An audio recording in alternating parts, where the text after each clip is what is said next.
News 18ಗೆ ಸ್ವಾಗತ. ನಾನು ರಾಘವೇಂದ್ರ ಗುಡಿ. ಮೋದಿ ಪಟ್ಟಾಭಿಷೇಕಕ್ಕೆ ಹೇಗಿದೆ ಸಿದ್ಧತೆ? ಬಿಜೆಪಿಗೆ ಎಷ್ಟು, ದೋಸ್ತಿಗೆ ಎಷ್ಟು ಸ್ಥಾನ?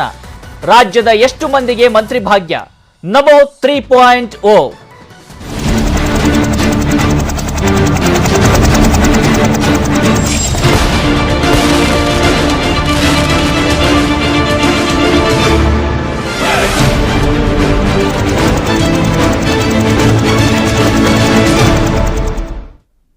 ಮೋದಿ 3.0ದಲ್ಲಿ ರಾಜ್ಯದ 5 ಸಂಸದರಿಗೆ ಮಂತ್ರಿಗಿರಿ ಸ್ಥಾನ ಸಿಕ್ಕಿದೆ.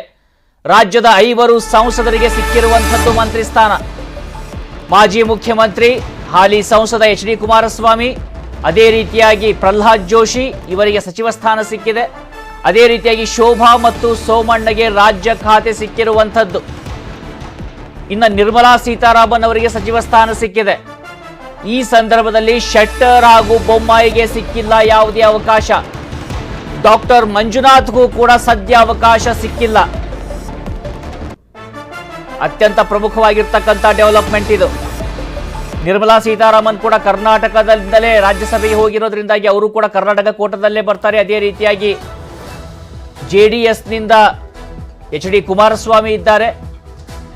ಇನ್ನು ಈಗ ಆಲ್ರೆಡಿ ಒಂದು ಬಾರಿ ಸಚಿವರಾಗಿದ್ದಂಥವರು ಪ್ರಹ್ಲಾದ್ ಜೋಶಿ, ನರೇಂದ್ರ ಮೋದಿ 2.0ದಲ್ಲಿ ಅವರು ಒಂದು ಸಚಿವರಾಗಿದ್ದರು. ಈ ಬಾರಿ ಕೂಡ ಮತ್ತೊಂದು ಬಾರಿ ಅವಕಾಶವನ್ನ ಪಡೆದುಕೊಂಡಿದ್ದಾರೆ. ಇನ್ನು ಸೋಮಣ್ಣ ಕಳೆದ ವಿಧಾನಸಭೆ ಚುನಾವಣೆ ಸಂದರ್ಭದಲ್ಲಿ ಪಕ್ಷಕ್ಕಾಗಿ ಸಾಕಷ್ಟು ತ್ಯಾಗವನ್ನ ಮಾಡಿದ್ರು.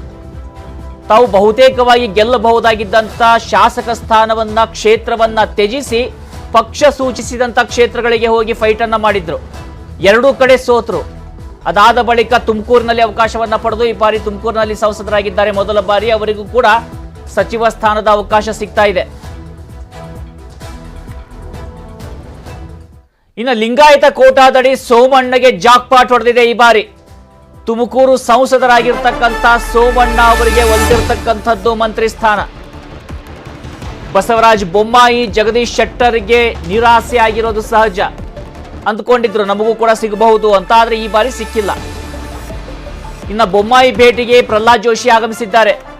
ದೆಹಲಿಯ ಕರ್ನಾಟಕ ಭವನಕ್ಕೆ ಬಂದು ಭೇಟಿಗೆ ಪ್ರಯತ್ನವನ್ನ ಮಾಡಿದ್ದಾರೆ.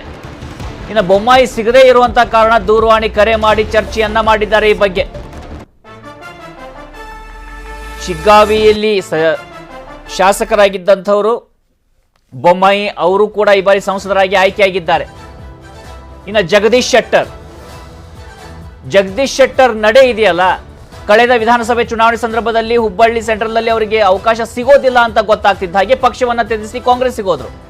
ಕಾಂಗ್ರೆಸ್ನಿಂದ ಎಲೆಕ್ಷನ್ ನಿಂತು ಸೋಲ್ತಾರೆ.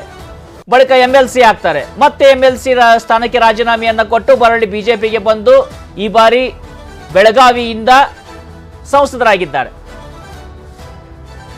ಆದ್ರೆ ಸೋಮಣ್ಣ ಮಾತ್ರ ಪಕ್ಷದಲ್ಲೇ ಇದ್ದುಕೊಂಡಿದ್ರು, ತ್ಯಾಗವನ್ನ ಮಾಡಿದ್ರು. ಸಹಜವಾಗಿ ಅವರಿಗೆ ಮಂತ್ರಿಗಿಲಿ ಒಲಿದಿದೆ ಅಂತೇಳಿ ಹೇಳಲಾಗ್ತಾ ಇದೆ.